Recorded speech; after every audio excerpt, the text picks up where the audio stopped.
Saxon's Trig, Lesson 53, is a review of unit multipliers, which it then applies with the angular velocity section. So they show you at the bottom of 353 many of the conversion facts that we should have memorized. So hopefully you already know there are 12 inches in a foot. If you don't for some reason have these memorized, you need to get them memorized very quickly. There are 3 feet in a yard. I'm writing them in fraction. You could just say equals. It would mean the same thing. 5,280 feet in a mile. That one is sometimes trickier to get memorized.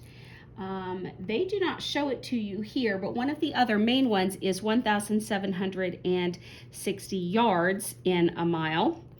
The next one they give you is they change from the US measurements over to the metric system, which is 100 centimeters are in 1 meter. There are, and this one we don't use as often, but in 1 liter you would have 1,000 cc's. Oh, did it really matter which way I wrote that? No, you could put the 1 foot in the top, the 12 inches in the bottom.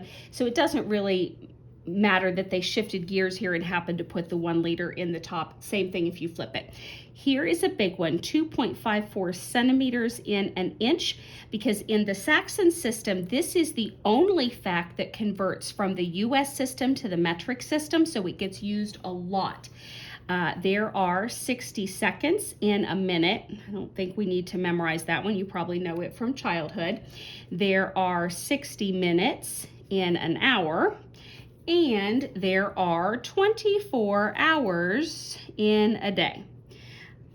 Instinctive ones that we already know without really thinking about. Okay, so now that they've reviewed those, they say, how do you do a conversion from when you're given 40 miles per hour, written in fraction form, because you want to do the conversions, you want to cancel things, so you want it in fraction format. They give me 40 miles over 1 hour, and they say change it to meters. So I'm just going to jot it here to the side. Meters per second. That's where we're headed. So I know that I need to cancel things off by writing another fraction. And I have a miles, and I need to go to meters. Actually, let me pause that for a second. Let's do this one because it's a little easier. It doesn't matter which way you start. You want hours to cancel, so you know you're going to write that up top. Do you know a fact that goes hours to seconds? Well, not instinctively, although some of you may have that memorized, and if you do, by all means, use it. But I do know minutes in an hour. So in 1 hour, there are 60 minutes. Now the hours will cross off. And I want to do this cross off as I go because it keeps me on track. Now minutes will cancel, and I want to go minutes to seconds. Yeah, I have that memorized. There are 60 seconds in a minute. Minutes crosses off, and seconds is a word I wanted to keep. So I circle in my list the words I want to keep. Now I'm going to go back to getting rid of this miles. I made that longer than I wanted. I'll put my dot here and do my new fraction because I know I'm going to have another one. All right, so miles, and I need to go to meters. I need to go then through this fact, which is the only fact that goes from the US system to the metric system. So I need to head from miles to inches. Ooh, I don't know that one, but I know miles to feet. 5,280 feet in a mile. All right, my miles cancels off. Now I want to get rid of feet, and I'm heading to inches. Yay, 12 inches in a foot. The feet cancels off. And now I am in inches, which I can use to convert to the centimeters. So multiply again with inches is going to cancel, and I'm heading to centimeters.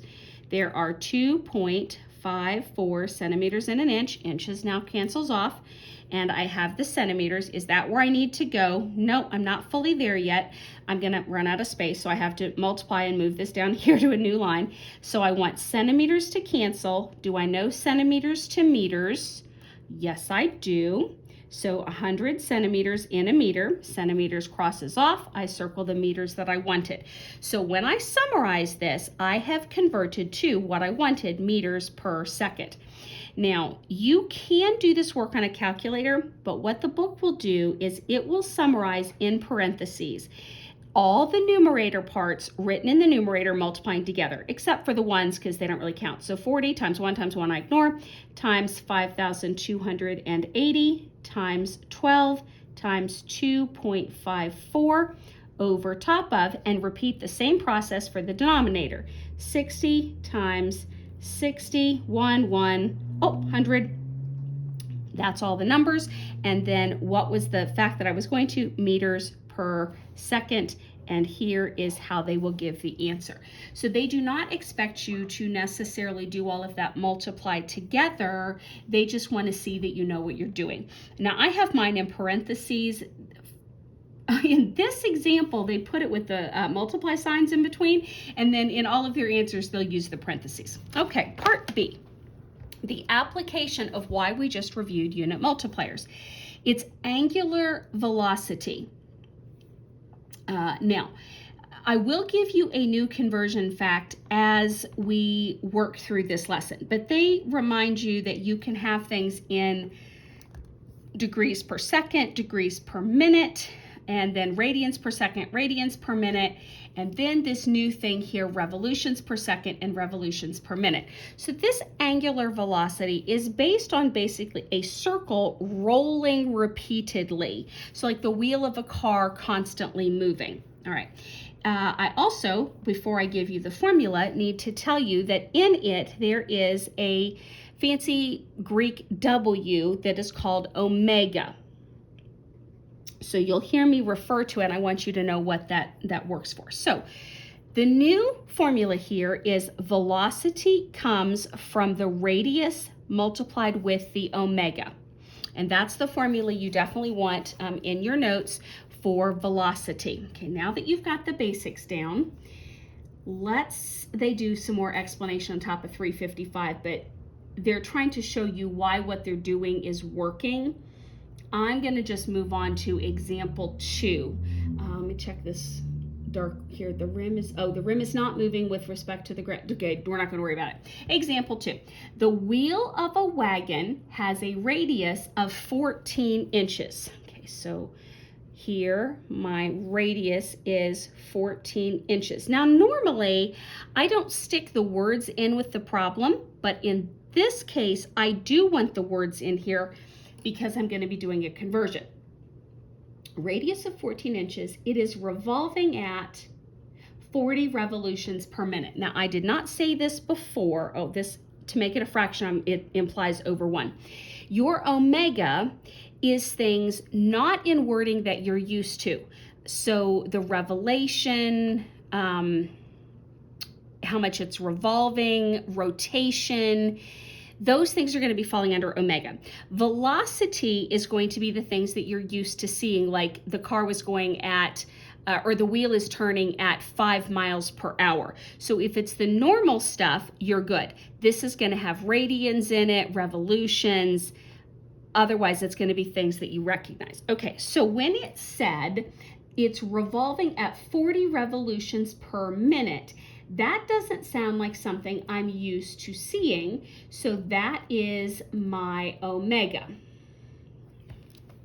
So that's 40 revolutions per minute. Okay, these are multiplying together. And the question says, how fast is the wagon moving in miles per hour? So here's the other clue, that it wants the velocity in miles per hour. Since miles per hour is something I recognize, I know it's falling under the velocity. Okay, there's no rearranging of the problem. We're just straight needing to do this. So it's in the right format. These two parts are here. And now I need to convert so that I get it over to miles per hour.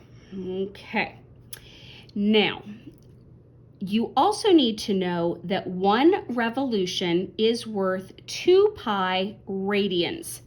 So it's basically saying 1 rotation of your circle in degrees would be 360.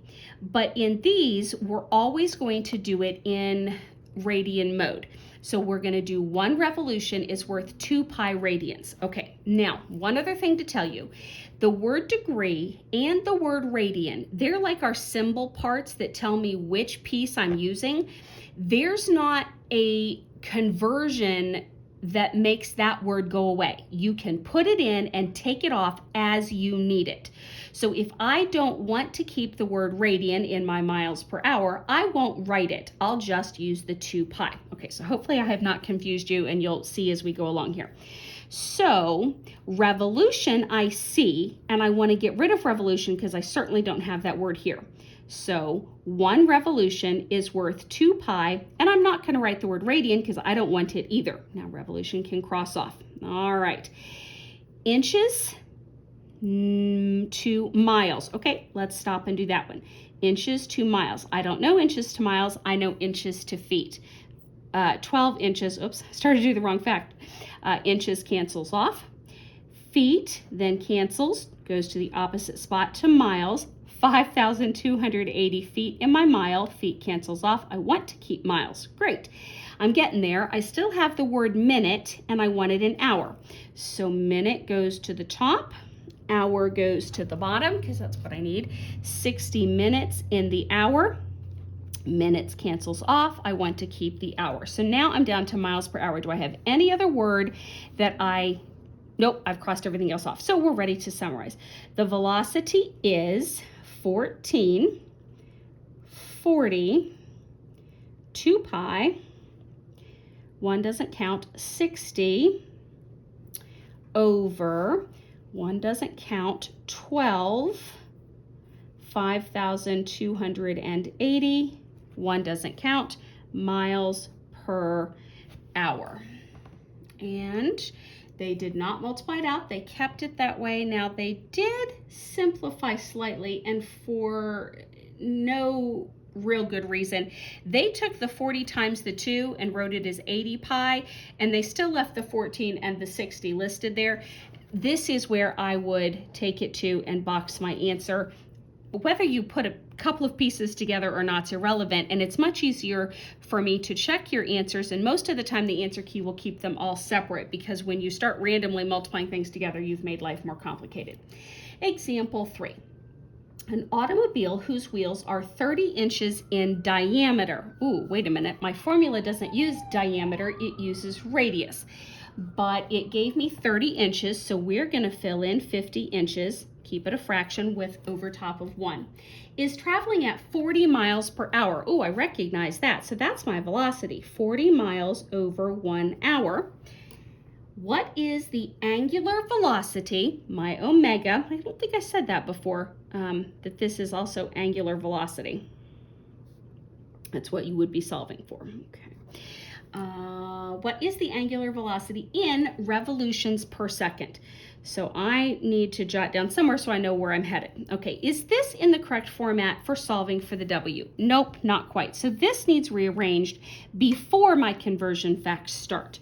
So the W will equal, this one isn't moving, this one is separating from the W, so it's the one flipping over to go to the other side. So the 40 miles over 1 hour is now multiplying with the flipped over 1 over 15 inches. And I've solved for the omega. Now I'm ready to do the conversions. All right, miles, I don't see that anywhere over here. Is there another word that's in that category? Inches. I need to go from miles to inches and get rid of both. So miles to cancel. I don't know straight to inches, but I do know feet. 5,280 feet in a mile. Miles is canceling off. Don't want to keep the feet. Want to head to inches. 12 inches in a foot. Feet cancels off. Inches cancels off. That's why we did it. Then I need to get rid of hours and go to seconds. Hours to minutes. 60 minutes in an hour. Hour cancels off. Change minute to the seconds that we want to head to. 60 seconds in the minute. Minute cancels off. Okay, now I got rid of everything and I got my seconds, but I don't have my revolution. So I need to do one more conversion fact, which puts the revolutions in the numerator, and 1 revolution was 2 pi radians. Oh, don't need the word radians so it doesn't cause any conflict. Here's my revolutions per second. So in summary, W equals 40 times 5,280, 12, ignoring all the ones, over top of 15, 60, 60 again, and the 2 pi, and then it's in revolutions per second, and that's my angular velocity found. Let me flip the page to check their answer. 40, the 5,280, the 12, the 15, 2 pi. They rearranged the order, and then they wrote their 260s. The only other thing I have seen them do, oh, and for seconds, I always write it out and they're using an S. Either way, it doesn't really matter. The other thing I have sometimes seen them do in their summarization is instead of writing 60 twice, they've written it as 60 squared. Same thing, obviously, doesn't matter which way you're writing your answers.